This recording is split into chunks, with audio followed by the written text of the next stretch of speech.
Watch his back.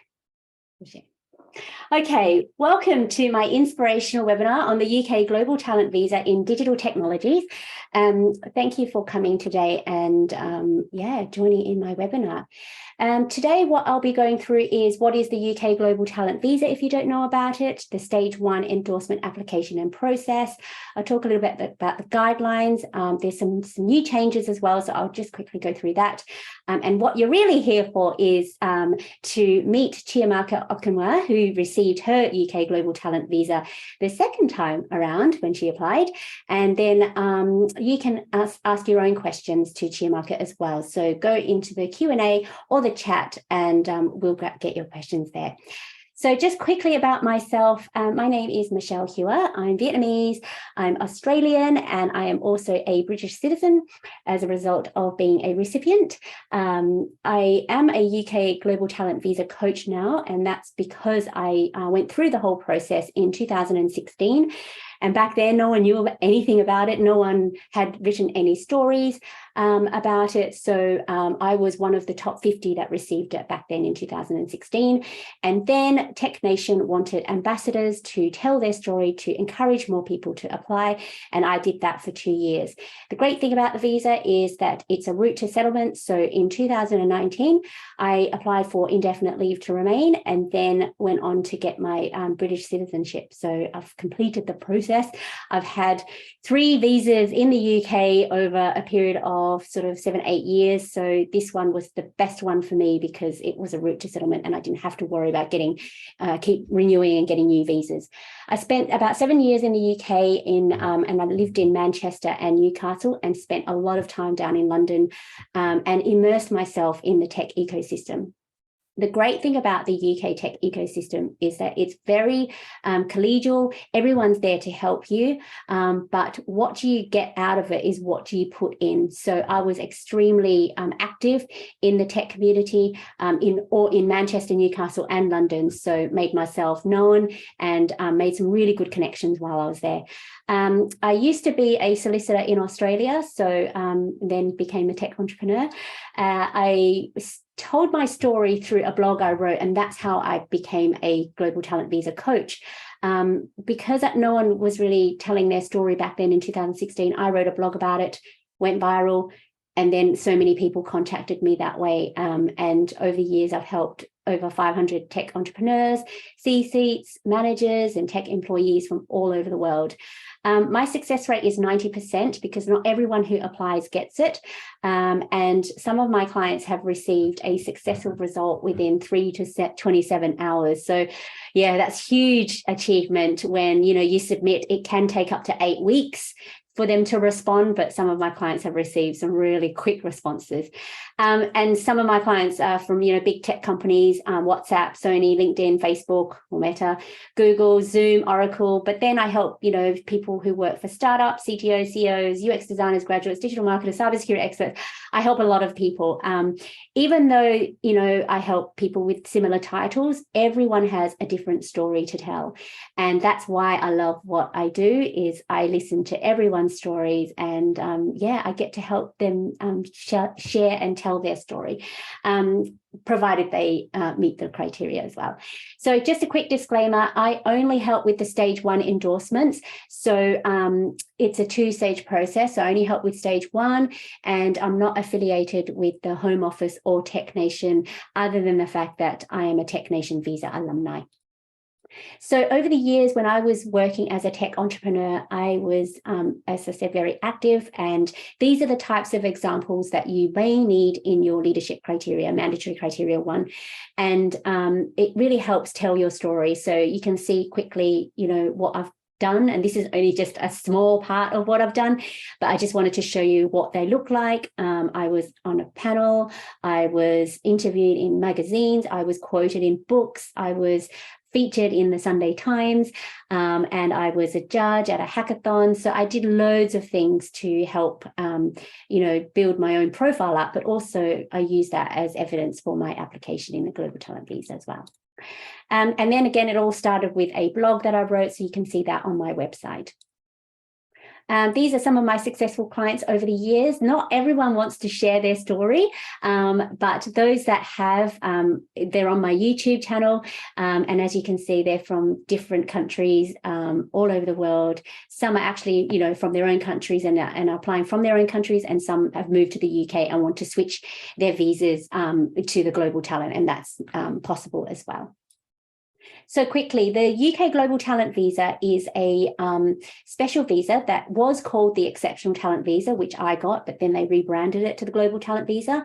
And it's to allow highly skilled entrepreneurs and talent in digital tech the ability to apply for the right to live and work in the UK for up to 5 years.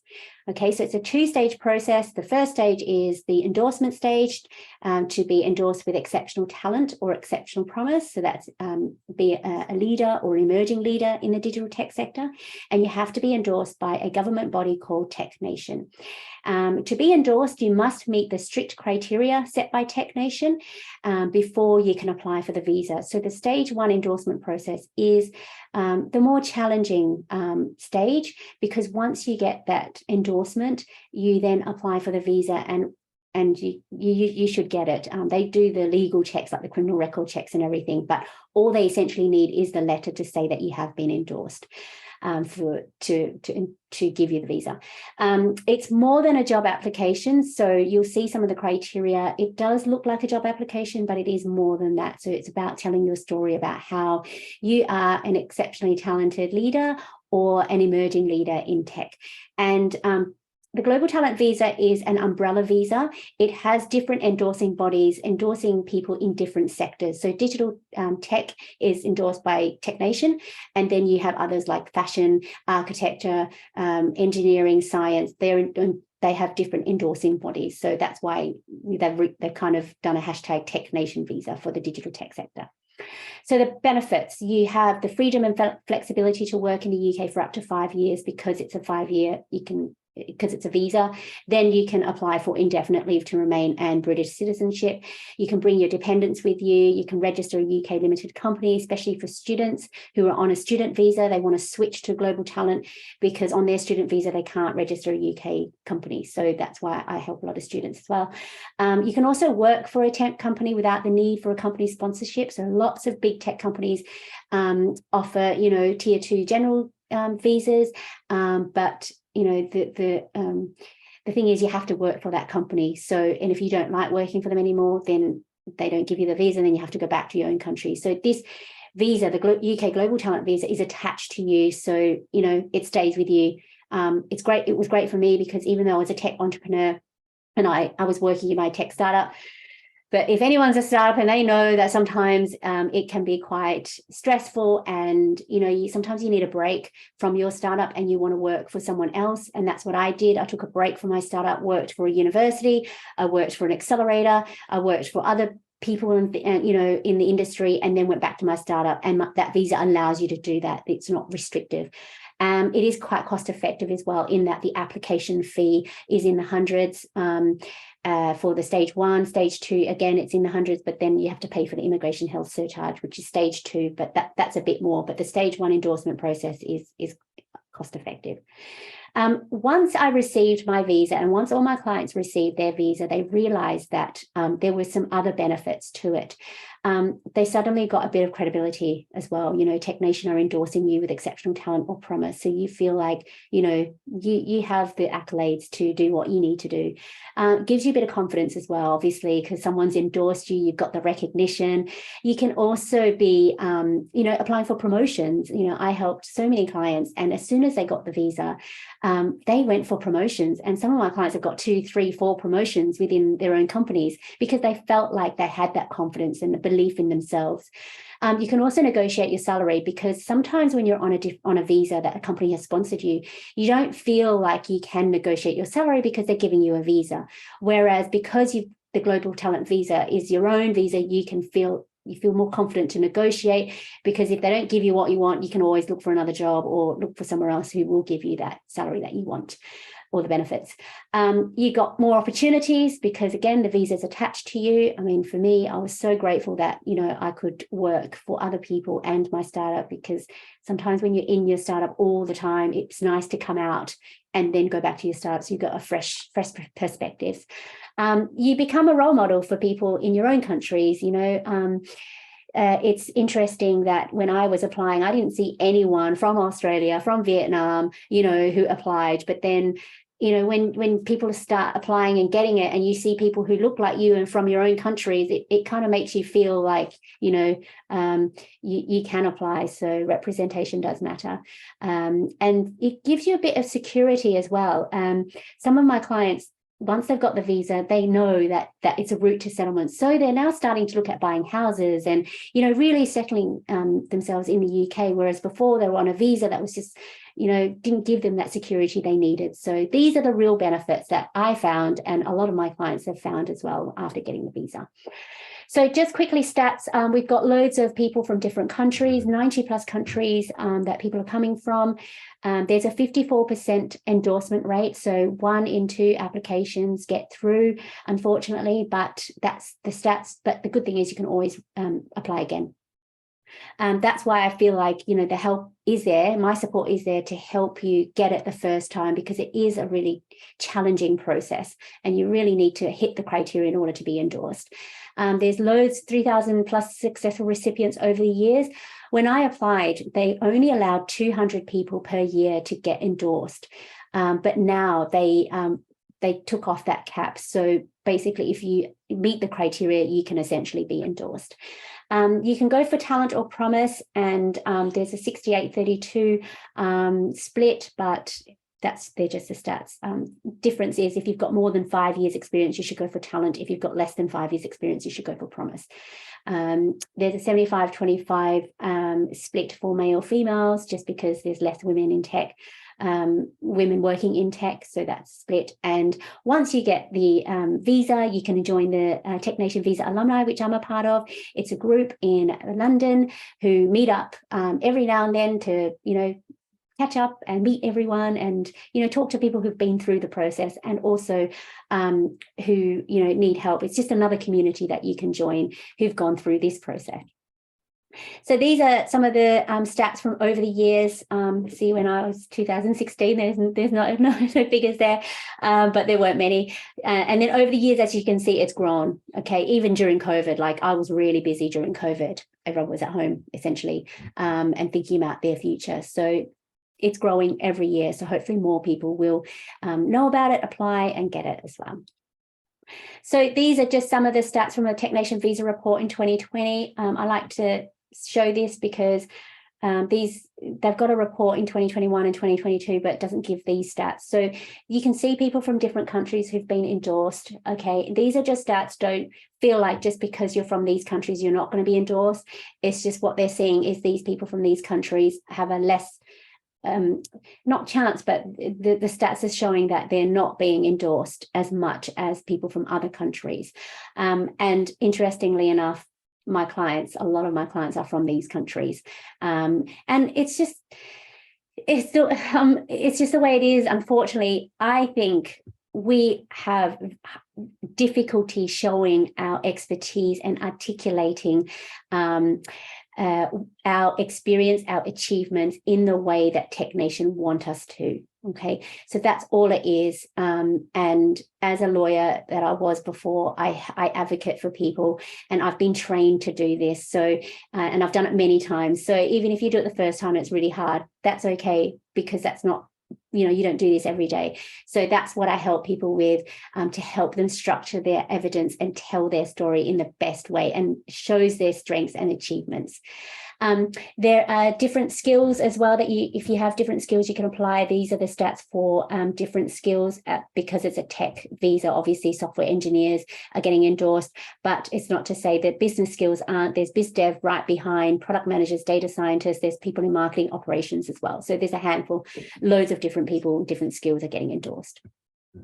So quickly with the process, there's 2 stages, but within the first stage, there's 2 steps. The first step is you have to pay and register at the Home Office, and that's £456. And then you've got 15 days to then upload your documents onto the JNation portal. And it's very simple, straightforward. It just takes time to, enter all the details and upload your documents. When I applied, I had to send it by post, and I had like a really thick package, and I had to send it by registered post in Sheffield, and hopefully someone would receive it. So it's very easy now. It's all online. Then they've got 8 weeks for to review your application. Usually during COVID, and then since COVID, it's been 3 to 4 weeks is the decision time. And then they email you to tell you if you're successful or unsuccessful.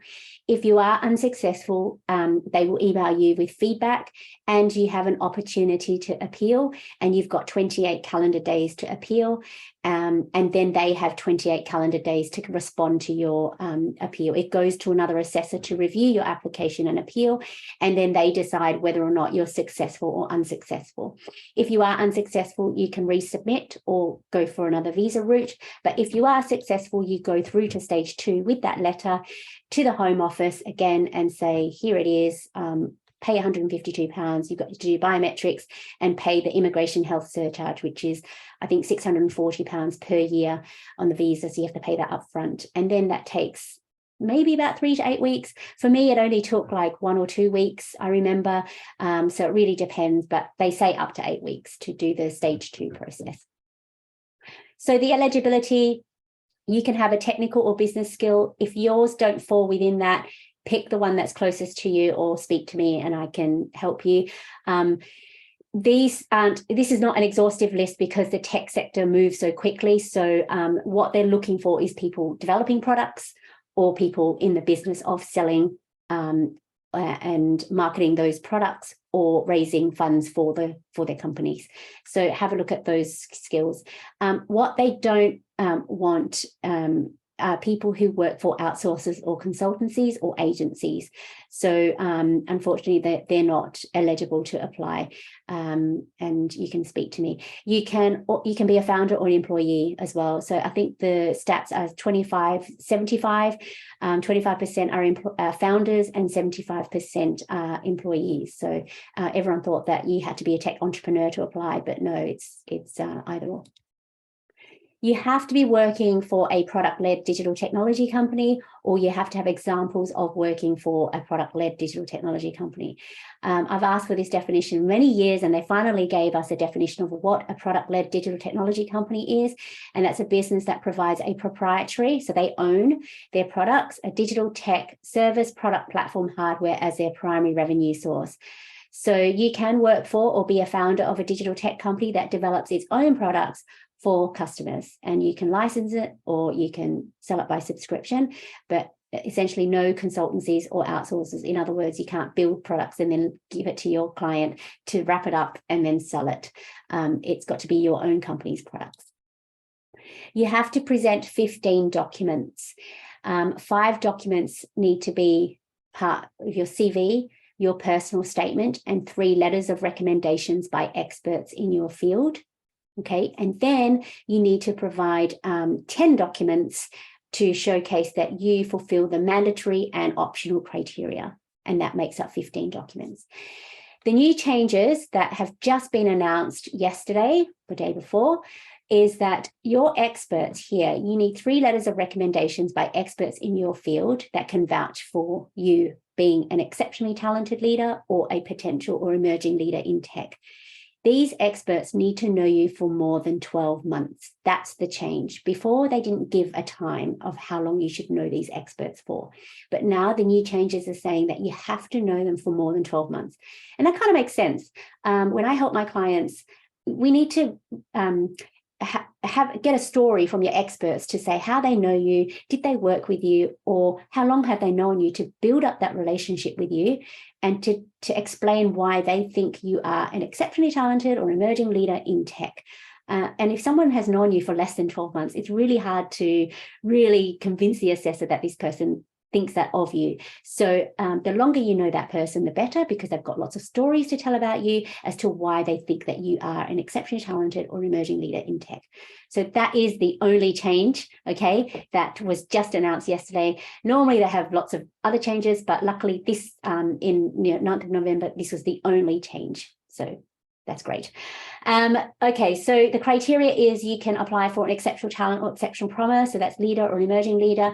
The difference is if you apply for exceptional talent, it means you've got more than 5 years experience, which means that when you apply for indefinite leave to remain, you only need to wait for 3 years after getting the visa to apply for indefinite leave to remain.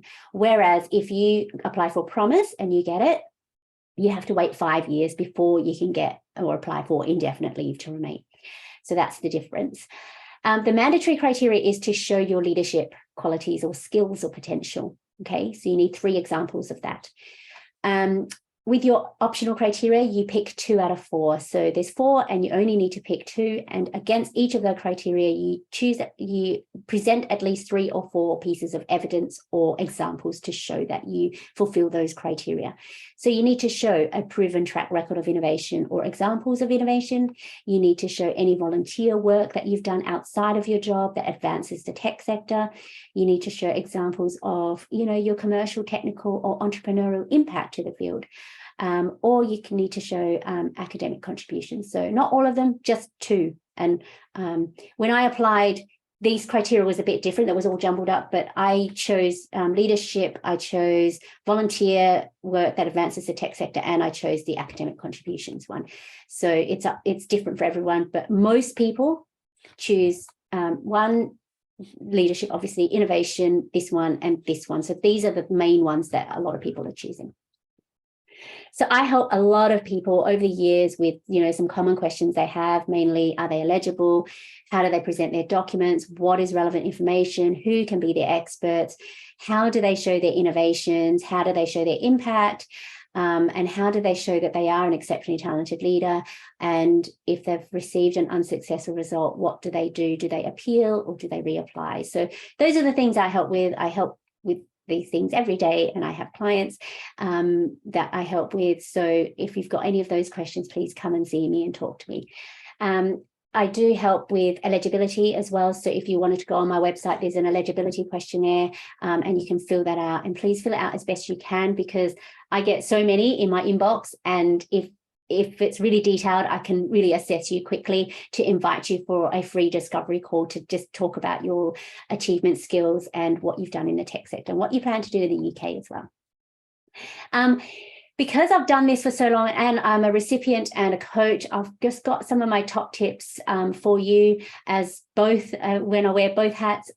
Starting early is really important. When I applied, I had 3 months before my entrepreneur's visa was expiring, and 3 months is not a lot of time to get this together, especially if you have to rely on experts and everything. I did it on time, but I didn't sleep. I was stressed out. So I feel like start really early. If you have a deadline, work backwards, maybe, 6 months to give you that time. Budget as well, because cost, time, because you have so many things on your plate. And you need to prepare for this, plan it, you've got to implement it, you've got to submit it, and you have to factor in the appeal if you get one. Have your application checked before submission as well. I help so many people with their appeals, but if they just talk to me before they submit, I would have caught a lot of things that they could have put in, because when you appeal, you can't put new evidence in. You can only appeal based on what you submitted and saying that the assessor made a mistake. If you haven't put evidence in, you can't say the assessor made a mistake. Your network is your net worth. This process requires you to go back into your network and ask people to support you. And it's really important that you have really good people that you have built a relationship with over the years to support you in this. And this process is about self-promotion. Unfortunately, you have to have the confidence to tell your story, be confident about it, and tell the assessor your achievements and strengths and why you should be in the UK. And it's really hard that, you don't really need to sell yourself like that. You don't do it often, that's a muscle that you don't stretch. But I do this all the time with my clients, and you have to have that mindset to promote yourself, because if you don't promote yourself, no one else will. prepare to put in the hard work. If this was easy, it would be like 100% endorsement rate. It's a 54% endorsement rate. So you have to put in the hard work and also believe in yourself, definitely. I had to pretend that I was writing for my best friend when I was doing my application, because you're always not as kind to yourself, but you're very kind to your best friend. So I had to really think of it as that way, pretend I'm writing about my best friend and write all really good things about myself.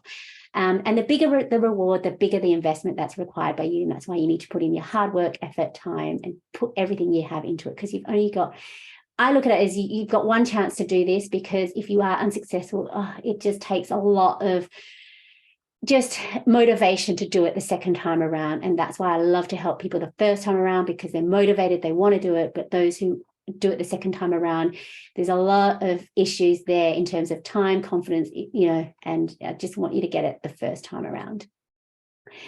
So this is what you're here for, and you're here to meet Chiamaka Okenwa, and that concludes my webinar, by the way. And I hope that helped you, and I'd like to introduce Chiamaka to the stage so that she can meet you all. Hello. Hi. How are you? I'm doing great. How are you? I'm good. Thank you. Thank you so much for coming. Did this all come flooding back when you heard all the processes and criteria? I know. I felt like it was just yesterday. Oh, you've got quite a story to tell, and I'm so excited you're here. Thank you so much for coming. I feel like I've known you for a long time, not just in the few months that we worked together, but more than that. So I'd love for you to share your background and just introduce yourself to everyone. Okay. First off, thanks, Michelle, for hosting this webinar. I find this very, very helpful. Just a brief intro about me. I'm a software engineer. I've been working as a software engineer for about 2 years now. I've mostly been working in the fintech space, worked with a couple of Nigerian companies prior to coming to the UK as well. Also a speaker. I've spoken at a couple of international conferences, apparently one which you also spoke at, which is the nowDay conference. Aside from that, I'm also a developer advocate for women in tech. Oh, thank you so much. You've got so much experience. You're very shy and humble still, but that's a great bio. I love it. Love it. So why did you apply for the Global Talent Visa? To be honest, I think I probably saw an ad on the JNation Global Talent Visa, and then just going through the visa requirements, I saw the flexibility in the opportunities that you get when you're on a Global Talent Visa. But I think one thing that did resonate within me is the recognition. I mean, being recognized by the UK government as a global talent is a very, very big thing. So that was one of the reasons I was really looking forward to applying for the Global Talent Visa. But I think when you hear global talent or exceptional talent, it's am I really that exceptional? But I think for me, when I first found out about the global talent, I started doing a lot more research. Unfortunately, when I applied the first time, there were not that many resources and many people who had been awarded the global talent visa that I knew of at the time. So I was using social medias like LinkedIn, Medium, and stuff just to try to see people who were awarded a global talent visa. And I think when I started talking to people and chatting with them, that was when I really got that motivation to apply for it. Yeah, it really does help, because I mean, once you find people and they tell stories, right? You're listening to their stories. And that's why I did my blog, because I felt like when I applied, there was no one, even the solicitor that I even just had a quick chat to, because JNation at the time had these sessions, and I talked to the solicitor, and even they didn't, it was brand new. They didn't know, they just said, just apply, just trying to fulfill the criteria. Okay, so how did you, so when you saw the visa and you decided to apply, what were the challenges that you had when you saw it? I know you said, when I applied, it was called the Exceptional Talent Visa. That was so scary, but what were your challenges and hesitation? I think for me, when I first found out about the visa, I was very early on in my career. although I was already like doing some of the things that were in the requirements, which was actually another major motivation for me to apply, but I still felt like, yeah, I'm not really, I wouldn't consider myself to be an exceptional talent. And like I said, I was still early on.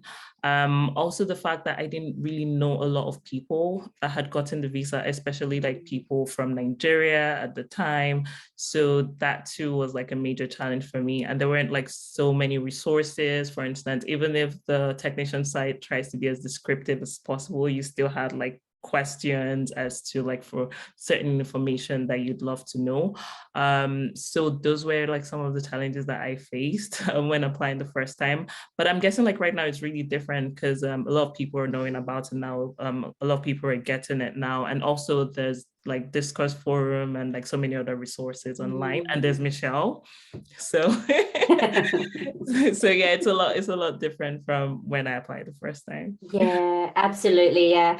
And when you received, I know we're going to talk about this later, but I just, now seems the right time. So when you received your unsuccessful result the first time, your challenges then, like, as I said, I help people with the appeal and everything. So how did you feel? And, obviously we can understand how you felt, but in terms of whether or not to appeal and whether or not to resubmit, like what went through your mind then? So when I received the first feedback, I was devastated because I was really, really anxious during like the waiting period. So when I received the first feedback, I was like, wow. But the good thing was that I met one of the criteria, which was like preferred recognition outside of work. So that meant I was doing something right. But the other feedback that I got, which I'm basically trying to remember now, I think it was something along the line that my work wasn't basically like it wasn't exceptional. Like I was doing like a regular backend software engineer work, and they didn't really see like some of the achievements and stuff like that. And that was when I was like, okay, I didn't know what to do at that point. I was like, yeah, I'm just going to reach out to Michelle because I didn't know like the next step to take. I mean, I knew I could like reapply again. I knew I could appeal, but like you said, appealing, you don't need to, you won't have to add like new evidence. So what really is going to be the difference this time? But yeah, that was basically how I felt getting that information. Yeah. And you also, just quickly, just to let everyone know, you applied from Nigeria the first time, and then you made it to the UK on a different visa, and you applied again in the UK. So I feel like that actually really helped you being in the UK as well. But we'll talk about that in a second. Okay. Now let's just go back to the application. Now, who were your experts? As we said, you did apply the first time, but we'll talk about who we ended up choosing your experts the second time around, because they were a bit different. Yeah, so the first time, my experts were mostly people I had worked with. They were people there were people that were C-level executives in the company. But then for my second application, my experts were not just C-levels, but also people who were notable in the industry, or people that were founders of certain like even nonprofit organization that I necessarily would not have worked directly with, because in the first application, my experts were people that I had worked directly with. So that was the major difference. Yeah, and it's okay. Like there's no hard and fast rule that they have to, but it's just that your story lended itself to having some people that you worked with and some people that you didn't work with. So yeah, and this is interesting. This is why you need to listen. Everyone needs to listen to different stories, because there's no rule, one size fits all. It just depends on your story. Yeah. Okay, so let's look at your criteria, because getting the feedback is so devastating. But I feel like your feedback was really helpful, because they said they couldn't see why. And I think all it was reframing, restructuring, and making sure you hit that criteria. So let's talk about the criteria. Obviously, you picked the leadership criteria because you have to. Yeah. So the other two that I picked were the proof of recognition outside of work, because I had done a lot of like community engagement and then speaking at conference. So that was pretty easy for me.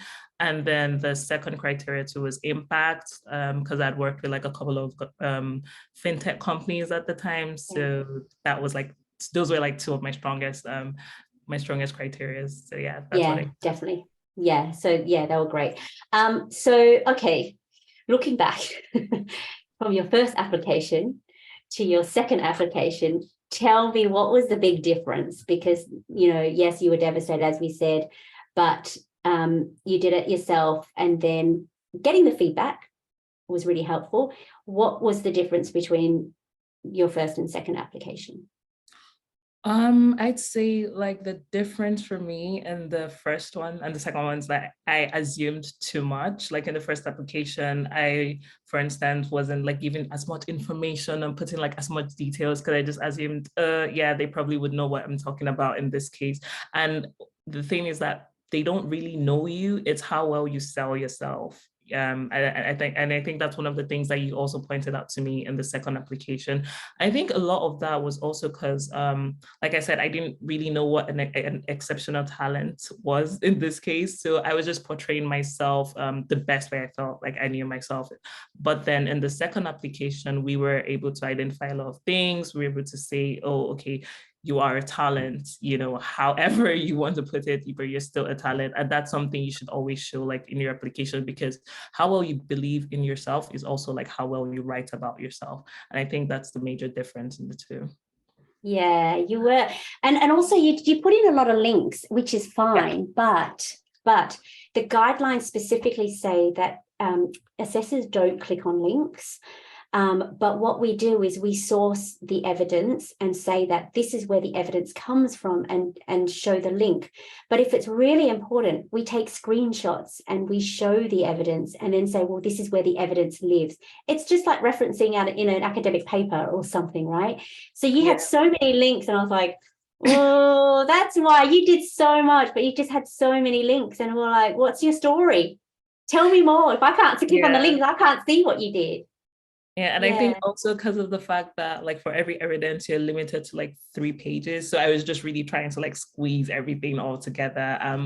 But another thing I learned is really not about like, oh, how many things you've done, but it's like how well you've represented that in the application. So that's was a bit different. That's really good advice, because it's quantity. It's not quantity, it's quality. It's quality, yeah. Yeah. And now that you see the difference, I'm really proud of the second application is like your full story about what you did. And when you were successful, I went straight back into looking at your application and just went, yes, we did everything. I don't know if you did that, but I did that. I do that with all my clients just to make sure. Okay, good. Good, I'm pleased. And it's so different, isn't it? It's very, very different. Like it's clear, like looking at both of them, there's a major difference in the two applications. So yeah. Good. Yeah, that's what I'm there for, to show you that you are an exceptional talent, or you got the exceptional promise. So you could see clearly in the second one what was missing in the first one and why they made the decision that they did the first time. Yeah. But granted, we did add new evidence in to your second application. Yeah. Just a few bits, because you had moved to the UK, so we added a bit more in that. Yeah. So let's talk about timelines, because I mentioned it can take 3 to 8 weeks, and then 3 to 8 weeks, and 15 working days, and so many days. Let's talk about your first application. When did you submit that, and when did you receive a response, and then the appeal, and then the response? So yeah, just give people an idea of timelines. Okay, so I submitted the first application on the 29th of June. That was 2021, last year. And I think it took about like 4 weeks to get feedback. So I got feedback on the 26th of July. Okay, last year. Yeah. Last year. Yep. And then I think that was when I had to reach out to you concerning like, the appeal and the way forward with that. So I submitted for the appeal on the 3rd of August. And I think it took about like 2 weeks to get feedback. So I got feedback for that on about like the 25th of August. So okay, so 6 weeks was the full period of submitting and then getting the result. Okay, so that's interesting to know. So for other people, this is why we need to factor in case there's an appeal, you need to factor in the time. Usually, you did come to me around the end of July, and then we turned around the appeal very quickly, because I know time is of the essence, but we just submit it straight away. Okay, so let's talk about the other application, the one that I actually helped you with. Yeah, so the second application I submitted in July as well. I submitted on the 15th of July, and it took about like 3 weeks to get feedback. Or rather, 2 weeks. 2 weeks. 2 weeks. Yeah, 2 weeks to get feedback, and it's an important date for me because I got the feedback on the 1st of August. Yes. Yes, this year. So that's an important date now for me. Yes, exactly. The endorsement date. Yeah, so I applied for the endorsement straight away. I applied the next day, and I got the email that my application had been approved in about a week. So that was on the 9th of August. That was quick. So for the 15th of July, when you submitted for stage 1, you received a response within 2 weeks. 1st of August, stage 1 success. And then you submitted for stage 2 on the 2nd of August, so the day after. And you got your visa on the 9th of August, a week after you submitted, you got your visa. So your process was 3 weeks, like full, from stage 1 to stage 2, 3 weeks. Yeah. That's amazing. That was like a lot faster than the first one. That was faster than mine. I did mine took 4 weeks, 5 weeks. and when I applied, I was on a fast track as well. Wow. Yeah, when I applied, it was anyone who lived in the north of England, and this is no longer the case, but anyone who lived on the north of England could get a response within, I think, 14 working days or something, and that made it out to like 3 weeks or something. And then I got my visa. So yeah, I was counting the days. Come on. Yeah, but yours is quick, like 2 weeks. I was shocked because when we submitted and then you sent me an email, I was like, Jesus, that was quick. That was so quick. Well done. It was actually, and it's so good because I've even seen people get it in like less than that, and people like get endorsements in like 2 days, 3 days. So yeah, but that's okay. So long as you get the endorsement, it doesn't matter. Yeah.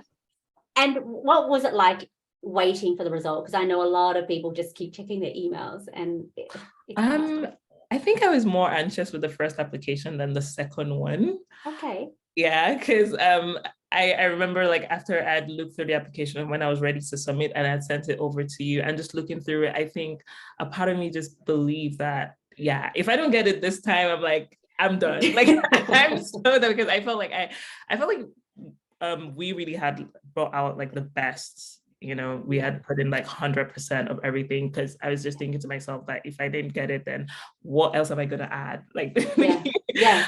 But yeah, I'm so happy that really worked out well. For like checking in the application, I wasn't really doing that as much as the first one. I think I was a bit more confident with this one. So I was like, whatever. Yeah, we knew because it was great. The thing about the second application, even though it is really difficult mindset wise, we've got a bit of feedback. Okay. Yeah. And it kind of guided us, but still scared us at the same time to say, we don't get the same feedback, or did we meet it? So, but also I think us talking about it all the time and just really strategizing, you know, sometimes we would change our mind to decide what criteria, just depending on the evidence and what that looked like. But I think we talked so much that by that stage we were like, okay, we're done. We've done everything we can. Yeah. And the thing is also, we had like 2 feedback. I mean, the first feedback was kind of different from the second one. So we had like 2 different perspectives of the same application, which is good. And I think I think when we met last year and we did the appeal, and I said, look, you can appeal to get more feedback, or you can just resubmit, because I could see what was different and why they didn't endorse you. But we used that as a strategy anyway. Say, look, it doesn't matter. Let's try and get an appeal, because you get further feedback to go the second time around. We knew we were going to go the second time around with you anyway, right? Regardless of the appeal or, you know, the feedback. So we just you doing the appeal just to get further feedback to help you with your second application. Okay, so now that you've been through the process twice, what's your advice? Okay, so it's a very, very strenuous process. Like it's very, very time consuming. But I would say to anyone looking to apply for the Global Talent Visa, the first thing is to believe in yourself. And like I said earlier, it's how well you believe in yourself. That's how well you're going to represent that in your application. And that's how well you're going to talk about like your achievement and some of the work you've done. Because number one, like no one knows you better than yourself. That's to start with. Also, I would say representation does matter. Look out for people that you know, or people like within your community or your country that have gotten this visa, hear from their stories, try to talk to them. I remember I did that a lot with my first application. I can't even remember like how many people I reached out to on LinkedIn or on Medium or on Twitter. And it's so amazing because like people were very, very helpful. And sometimes they would even go as far as like reviewing the application and giving like their own feedback as well. Also, I would say trust the process. In my first application, after I was rejected, I didn't really let that I didn't really let that like take control of me or take control of like my emotions, or for instance, just thinking that I'm not really good enough. But I knew, like Michelle said earlier, that I was going to apply again. I was going to do something that even a little bit more different. And we submitted like new evidence in the new application, and there were also accomplishments that I have done like within that full year, between like the first application and the second application as well. So that was really good, and I think that also did help in the application. Yeah, and also reach out to Michelle because she's also the expert here. But yeah, that would be my takeaway on this application process. So yeah, that's really important. And I can say that when I met you last year, when you were in Nigeria, you were really upset. But then meeting you, like seeing you now, like you're a completely different person. You're the same person, but the difference is confidence. Like your confidence has just shot up. And I know you're still pretty shy, and that's okay, but that's just you. But your confidence, you believe in yourself now. You've got great accolades, achievements. You do so much for the community. And I don't think you know how much you do, because looking at your evidence, I was like, Chiamaka, we've got too much. Fit it all in. That's what it came down to. I didn't even know how much either until like I was listing out like all the conferences and the stuff that I did. I'm like, oh wow, you have done so much. Did I tell you to stop? I said stop. We don't want to anymore. I said stop. We don't need this. We don't need this. And yeah. Yeah, no, but it's great. It's great that you can see that it's added to your CV. You're not just someone working, for a company. You have so much more to give for the community, for the industry, and for your company, obviously. But I think it makes for a better, well-rounded person. You've got so many communities that you help. And yeah, I think you've made a significant contribution not only to women in tech in Nigeria, but also in the UK and globally now, because COVID has made us go all global. It's great. So, I mean, I've seen the change in you, but what did you learn about yourself in the process? Because for me, it's a reflective process. You have to look back at what you've achieved, and that was a really nice thing to do. You're not forced to do that anywhere. But this process forces you to do that. So what did you learn about yourself? One thing I would say is that I am very, very tenacious. And I think that's one thing I also learned during this process. Just the whole idea of just not giving up and just striving until you get like the results that that you want. That's one thing. And one thing I've also learned with the JNation process, or the global talent process, is that it enables you to tell your story a lot more better and structure it better. And that's one feedback, that's one skill set that I would say it's very, very important, regardless of whether you're doing the JNation or even if something else. Really, it's an important skill to have.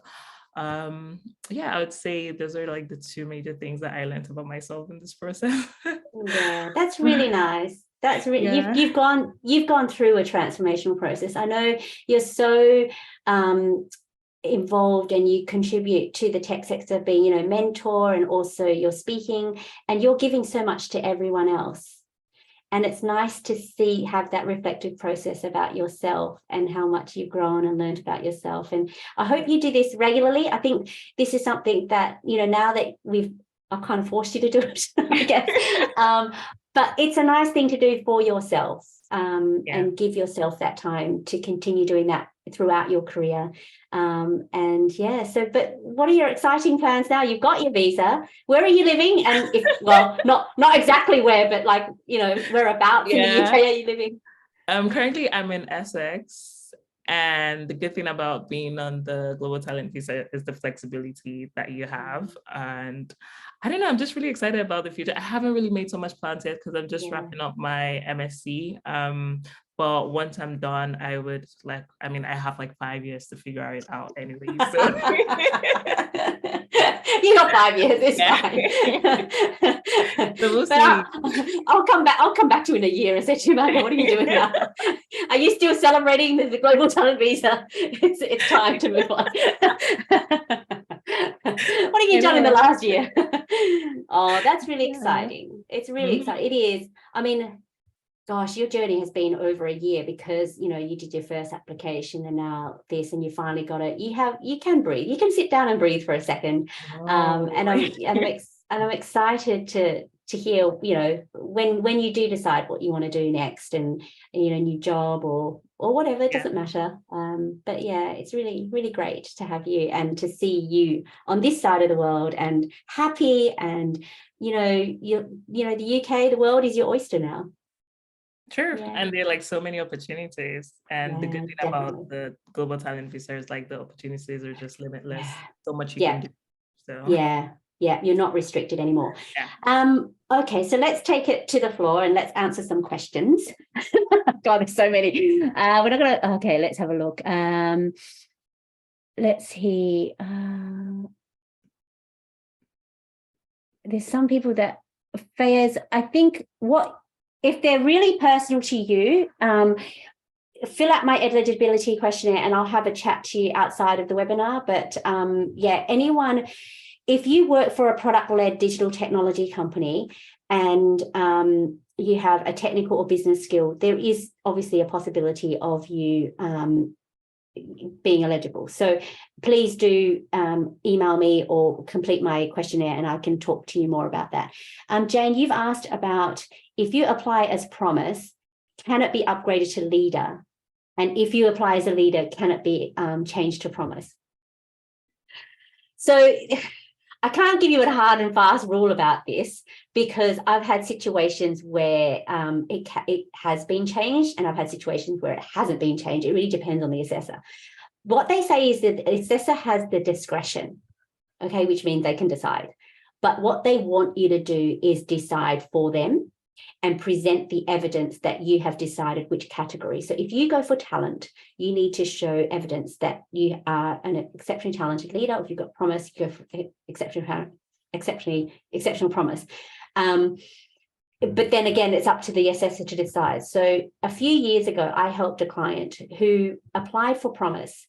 And the reason she applied for promise was because she felt that her title, she'd only done that role for only sort of 2 years, but she had done numerous other roles to get her to that particular role. And she wasn't confident to apply for promise. But when we submitted, the assessor said, this person is a talent. So we are assessing her under talent and she is a talent. So we'll give her the talent. Okay. So, but that was a few years ago. They've changed the guidelines a little bit now in terms of in the TechNation form, they ask you which one are you applying for and why. Okay, that wasn't there before. So please remember that if you are 5 years experience, if you have 5 years experience in the digital tech sector, apply for talent. Okay, because that's a risk. If you have more than 5 years, but you apply for promise, there's a risk that they will say you are a talent. We're assessing you under talent, but your evidence is under promise.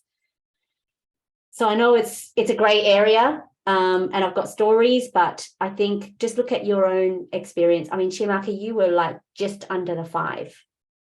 Yeah. So there was no. Yeah. You could have applied for talent, but there's a risk there that they might say, well, she's not quite there yet, especially because how many years experience did you have as a software engineer? I mean, like 2 years plus. So the guidelines have changed to say anyone who applies for promise should be early in their career. Okay. And they look at it as graduates people who are more junior. And I get a lot of questions where people are senior whatever, and they say, I'm a senior software engineer, senior whatever, marketing officer. Can I apply for Promise? Well, your title says you're senior, so you're not junior. So yeah, I get this question all the time because they feel less confident in their abilities, that, exceptional talent, that's too scary. But the guidelines say if you've got more than 5 years experience, you should be an exceptional talented leader in your field. I hope that helps. Anyone? Okay, someone's studying the MSc and it will be completed by January 24. What point do they think they should start? Chiamaka, what do you think? They've got an MSc, they're applying for, they're doing the MSc and it finishes in 2024. Okay. To be honest, I don't think there's a restriction to like applying for the global talent visa. Like for me, I applied when I was doing my MSc as well. And, the good thing is like, even if you're in the student visa, you can always change at any point. There's no restriction to that as well. So I would say once you feel like you're confident, once you feel like you have like, you've gone through the website, you have seen the requirements and you feel like you meet those requirements, I feel like then you should be able to apply. So yeah. It depends on your evidence for the other criteria. Yeah, essentially is what Chiamaka is saying. Previously, they had a criteria that you can show certifications, and a lot of people had to wait till they finished their degrees or whatever. But now, as Chiamaka said, it doesn't matter if you're still a student or what you're studying, but what matters is the evidence for the criteria that you're selecting. Okay. Yeah. Okay, I get this question a lot as well in terms of the banking sector. Like if anyone works for a bank, are they eligible? That's another grey area. People who work for digital banks or fintechs obviously are more likely to be eligible than those who work for traditional banks, because how is that relevant in the digital tech sector?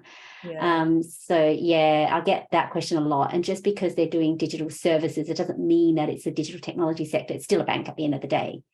Yeah. So just to add to that as well, I think the feedback on the first application, oh yeah, that's right, also stated that my experience was in the banking sector and not the digital technology sector. So yeah.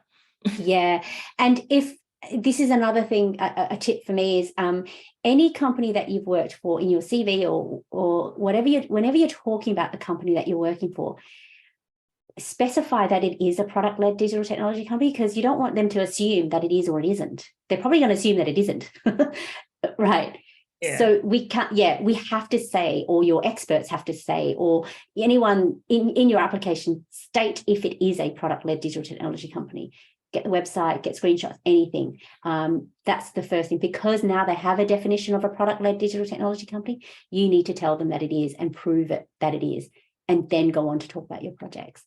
So someone's asking, is there an interview at all? No. Yeah, that's why you have to get your documents spot on. Can you imagine if there was an interview? Jesus, I'd be so scared. No, there's no interview. That's why when you present your evidence, it's got to be like your best self on a piece of paper. There's no opportunity to explain. Everything should be explained in the document. Okay, it's all in written form. Any other questions? Okay. If someone doesn't get the Promise endorsement, what do you think the next step should be? What did you do, Chiamaka? So the first thing I would say is to take the feedback, because that's very, very important. And that's also one of the things I do love about the Global Talent Visa, is that even if you don't get it, they tell you why you didn't get it. So, which is a very, very good thing. I would say take the feedback. If you still feel like you have a very strong opinion that you should be endorsed, then you can appeal and state the reasons why. But sometimes appeal also would go the same way, and then sometimes it's not. I've seen people who didn't get endorsed, but then they appealed and then they got the endorsement. So you still have a second chance at that. Yeah. And if you're not feeling like very confident after getting the feedback, I would say just take your time, go through the feedback, see if there are things that you can do or what's lacking in your application, and then just resubmit a new application. Yeah. I help a lot of people the second time around if they've done it the first time by themselves. I give you the best chance. Like Chiamaka, if we didn't get it the second time around, there's nothing else that we could have done. So yeah, as I said, my success rate is 90% because not everyone, like very few people don't get through, but I don't usually help people the second time around because I know exactly who they're looking for. And we always put your best feet forward. Like, as I said to you, if you didn't get it, I wouldn't know what else. I would be like, I'm sorry, I can't help you, because we did everything we could to try and fulfill the criteria. Like the next, there was nothing else. So I give you the best chance, essentially, is what I'm saying. And I knew that you would get it. It's just the way you articulated your evidence the first time around just didn't lend itself to fulfilling the criteria. And that's what it was, really. Yeah. Yeah, but that's, you didn't know that. And a lot of people don't know that. So CEOs and entrepreneurs, they will have different evidence, but it's a different story. So how does it work for CEOs and entrepreneurs? I have just helped a CEO from Singapore, and we helped. He was from a business perspective, so I helped him gather his evidence from a business perspective on how he grew his company from for the last 10 years, and really focused on the last 5 years of his work as a CEO. So that's fine. And I help entrepreneurs as well. So we talk about their products that they've developed for their companies, and how they led the growth of their company as entrepreneurs. So Victoria, I hope that helps. It really doesn't matter what job you have. We tell the story and highlight their achievements and what they've done to grow their companies and build their products. Business owners, yes, they do stand a chance. I help a lot of business owners, but obviously it has to be in the digital tech sector. So what products does your business develop and sell? Can you get a recommendation from a volunteering job I did, even though it was a religious charity organization? Unfortunately, we really need to be very specific about the evidence you provide. And because this is a global talent visa in digital tech, we have to stick to evidence in relation to the digital tech sector. Okay, so anything that's not related to the digital tech sector, it's still important to tell your story, but put it in your CV or put it in other pieces of evidence. But because this is a digital tech sector, it has to be relevant to that sector. And I'll answer one more question because I know, Chiamaka, you have to go. It's 2:00. Let's have a look. Fayez, please do send me, go onto my website and ask, and then we can have a proper chat. But I hope that's it. Any last things, Chiamaka? Don't forget to apply. Yeah, and also do reach out to Michelle, because Michelle, it's very, very helpful. And I honestly feel she's an expert in this thing. So please schedule that call with Michelle as soon as you can. And another thing I would say is just don't feel like you're not going to be able to get through the global talent application. It's a very lengthy process, but it's very rewarding. I can guarantee that. So. I'm so proud of you, Chiamaka. I really did. I thought at one point we weren't going to keep going because you were really tired and you had your exams and everything. But please do, if you've got any emojis, please clap for Chiamaka. I love seeing them come up on our screen. Look, you guys, I'm so excited for you and congratulations. I love doing these webinars because when I got my global talent visa, I turned around and no one was there to say, yay, because I didn't know anyone. So this is why I like doing this, because it brings me back to when I got mine. And it's really nice to share it with someone and to tell your story and to pat yourself on the back, because it is a stressful process. And, people in England, British born, are so lucky they don't have to go through this. As immigrants, we have to, and we have to work that extra bit harder. But, as I said, the world is your oyster. Success, you are a success and a role model. And I have such high hopes for you and what you're going to do for the rest of your 5 years in the UK. Thank you. Thank you so much. Thank you. Thank you. All right. Yeah, well, I'm going to leave it there. Me. Of course. Thank you for coming. And thank you, everyone. Please do email me or whatever. I'll send out a newsletter tomorrow to send a link to this webinar. It's going on YouTube. And then, yeah, I hope everyone has a lovely day. And thank you, Chiamaka. I really appreciate it. All right. Take care. Bye. Bye, everyone.